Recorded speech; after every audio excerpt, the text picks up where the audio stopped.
Cœur de patrimoine, Cédric Decoeur. Et on termine en soufflant quelques bougies avec Astrid Cousin. Bonjour Astrid. Cédric. Porte-parole de Magnolia. Quelques bougies parce que il y a 2 ans, un tout petit peu plus, en mars 2022, a été promulguée la loi Lemoine qui, nous dit le journal officiel, portait sur un accès plus juste, plus simple et plus transparent au marché de l'assurance emprunteur.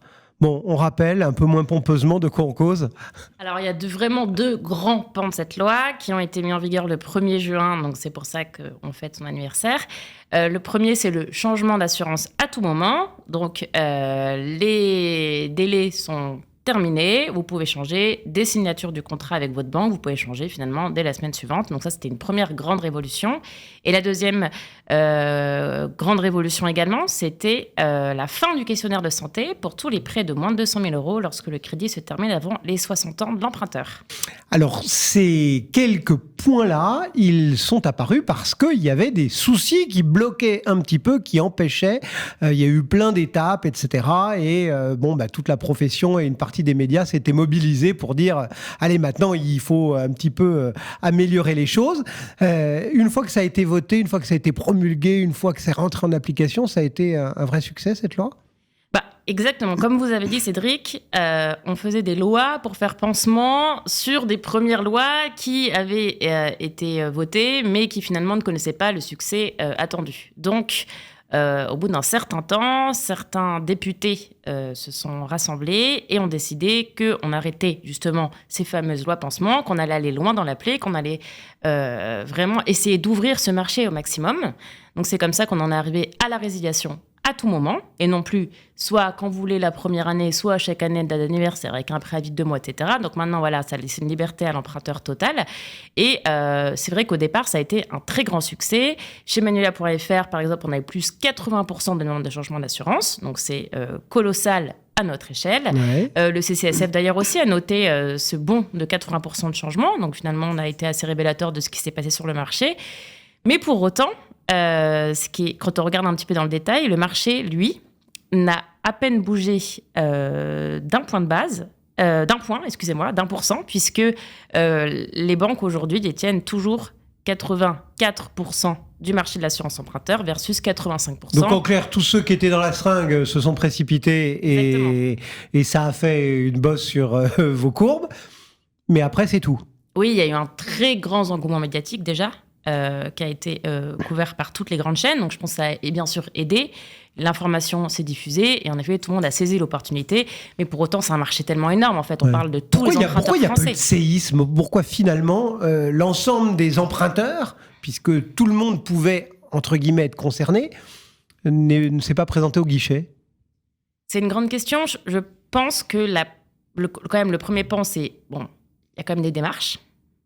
Et c'est vrai que les Français, on a un petit peu des problèmes avec ça. Moi, la première, il s'agit d'envoyer un courrier, voilà, ça peut durer 1 mois, donc je le comprends. Puis il y a aussi la peur de la banque, c'est-à-dire que est-ce que si demain je retire mon assurance de la banque et que je veux réemprunter, est-ce que la banque va me suivre ? Oui, c'est ça. Donc il y a quand même ces deux gros éléments qui freinent cette ouverture du marché. Mais parce que ce marché, une fois ouvert, la loi disant ce qu'il faut faire et ce qu'on peut faire, les banques n'ont pas suivi.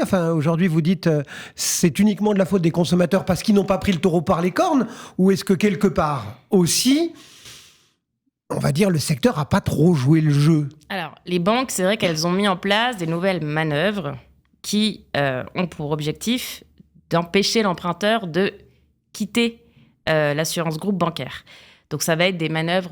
On ne va pas rentrer dans le détail, mais ils vont ajouter des garanties, des choses qui sont très compliquées lorsque l'emprunteur veut substituer son contrat. Il y a aussi les délais qui ne sont toujours pas respectés. Donc, la loi dit que la banque elle a 10 jours ouvrés pour faire changer l'assurance, pour du moins accepter la nouvelle assurance. Finalement, on est sur des délais de 3 semaines, 1 mois, 2 mois parfois aussi. Donc, c'est encore des dossiers qui traînent. Donc, certains emprunteurs qui se rétractent. Oui. Et finalement, ça ne marche pas, je laisse tomber, oubliez mon... Voilà, exactement. Et puis, il y a aussi, bien sûr, et ça, c'est normal, c'est le marché des banques qui vont s'aligner et qui vont dire, moi, je propose un contrat défensif. Et dans ces cas-là, l'emprunteur, lui, il fait le choix de rester avec sa banque ou non. Voilà. Bon. Dans ces cas-là, c'est tout bonus pour l'emprunteur, quand même, qui a Exactement, gagné... tout à fait, qui a gagné 10 000, 15 000 euros et en restant avec sa banque. Du coup, aujourd'hui, on se dit quoi ? Il faut faire quelque chose de plus pour faire bouger le mammouth, ou on se dit, ça va être une question de une génération, 2 générations de près pour que on en ait fini avec ces tarifs d'assurance, on va dire maison, contrat groupe, qui étaient exorbitants, hein, parce qu'on rappelle effectivement les sommes qui sont en jeu. Hein. Alors effectivement, c'est petit à petit, hein, mais sur 20 ans, sur 25 ans... c'est 10-15 000 euros, exactement. Ouais. On est sur des tarifs 2 à 4 fois plus chers que la concurrence. Mais en fait, le vrai problème qui se pose, c'est au moment de l'octroi du crédit. À partir du moment où l'emprunteur a signé avec sa banque à ce moment-là, parce que souvent, il n'a pas le choix. Et d'ailleurs, ce qui est intéressant de voir, c'est que plus le marché s'ouvre, moins l'emprunteur il a la liberté de changer au moment du crédit. Donc, c'est-à-dire que aujourd'hui, par exemple, on arrive, nous, quasiment plus du tout à faire passer des contrats d'assurance sur un nouveau crédit. Donc, par exemple, à l'époque, on faisait 30% d'assurance sur des nouveaux crédits et 70% de changement d'assurance. Aujourd'hui, on est quasiment à plus de 90% de changement d'assurance. Donc, ce qui prouve que les banques, elles verrouillent à ce moment-là. Et tant que le verrou il sera là... En clair, enfin, on va pas se cacher à son petit doigt. La banque, elle dit, vous prenez pas mon assurance, vous n'avez pas le crédit, c'est Exactement, c'est ça. C'est des offres packagées. L'emprunteur, il sait même pas exactement pourquoi il signe. En tout cas, il est tellement heureux d'avoir un crédit, surtout en ce moment, qu'il va signer. Et puis, en fait, une fois qu'il a signé, il est content. Et voilà. Et c'est à ce moment-là, finalement, qu'on perd plus de la moitié, voire 2/3 des emprunteurs qui vont plus jamais bouger. Et du coup, aujourd'hui, parce que je me souviens, on a suivi quand même cette arrivée de la loi Lemoine, tout le monde était satisfait. Donc aujourd'hui, on peut aller plus loin que la loi Lemoine ? Le seul moyen, ce serait vraiment que les banques soient sanctionnées. Du moins, puis il faut quand même rappeler que c'est depuis 2010 qu'elles n'ont pas le droit de vendre d'assurance emprunteur reliée à leur crédit. C'est la loi Lagarde qui délie l'assurance et le crédit. Donc c'est une loi qui est très claire. Le problème, c'est qu'il n'y a absolument aucune sanction. Tous les régulateurs ferment un petit peu les yeux, bien qu'on soit tous audités un par un. Donc elles sont quand même au courant de ce qui se passe. Donc c'est vrai qu'il y a quand même des législations, ça avance, etc. Mais tant qu'elles ne seront pas sanctionnées, finalement... pourquoi reculer ? C'est un marché énorme. On rappelle que c'est un marché à 8 milliards d'euros par an. Donc, c'est un marché colossal pour les banques qui, en plus, ne se font quasiment plus d'argent sur le crédit immobilier. Donc, l'assurance emprunteur, finalement, c'est devenu la poule aux œufs d'or pour eux. Et donc, elles ont tout intérêt à conserver ce monopole.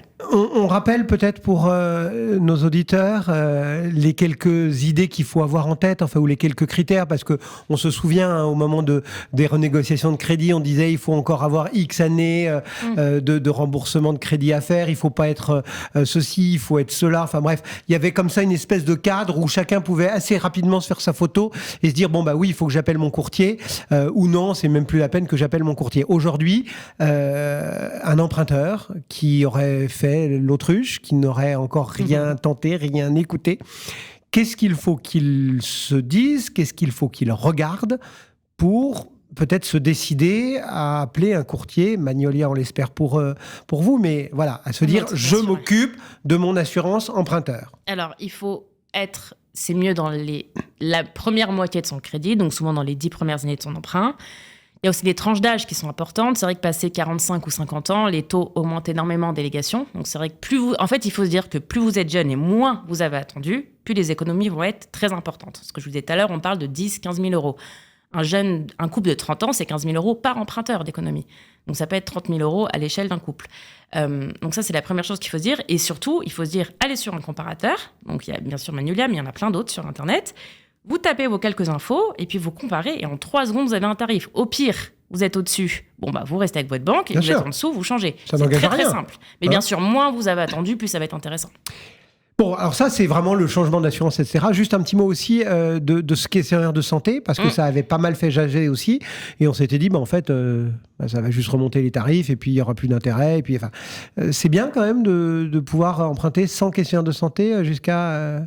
Alors oui, ça peut être une opportunité absolument exceptionnelle, en fait, quand on a eu un gros problème de santé, qu'on est jeune. Pour l'instant, c'est vrai qu'on n'a pas de recul. Est-ce que finalement, la fin de ce questionnaire de santé, ça a engendré plus de sinistres ? Ça, pour l'instant, on n'y est pas. Ce qu'on sait, c'est qu'aujourd'hui, le marché, il s'est un peu divisé en deux. Il y a tout le marché hors questionnaire de santé, avec des tarifs un petit peu plus chers qu'avant. D'accord. Bien sûr, si aujourd'hui, vous empruntez 150 000 euros, votre assurance, ça va être un petit peu plus cher qu'avant la fin de ce questionnaire de santé. puisque le risque finalement a été reporté sur... Mutualisé. Ouais. Voilà, exactement. Et puis il y a tout le marché en dehors, donc tout le marché de 100 000 euros et plus, qui là n'a pas bougé. Donc ça reste une opportunité qui est vraiment exceptionnelle, ce que je disais tout à l'heure, pour quelqu'un qui a eu un gros pépin de santé, qui est jeune et qui souhaite monter un projet immobilier qu'il n'aurait pas pu avant. Donc pour l'instant, c'est très très intéressant. Nous, ça n'a pas eu d'impact particulier, en tout cas chez Magnolia. Je pense que dans 10 ans, quand les assureurs auront un petit peu regardé. Il faut laisser faire la pyramide des âges. Exactement, tout à fait, c'est ça. Et là, on pourra en effet dresser un vrai bilan. Merci d'être passé souffler ces 2 bougies de la loi Lemoine. Merci Cédric. Astrid Cousin et Magnolia.fr cette semaine. Voilà, c'est la fin de Cœur de Patrimoine. On se retrouve bien évidemment mercredi prochain et je vous souhaite une très bonne semaine. Cœur de Patrimoine, une émission à réécouter et télécharger sur le site et l'appli Radio Patrimoine et sur toutes les plateformes de streaming.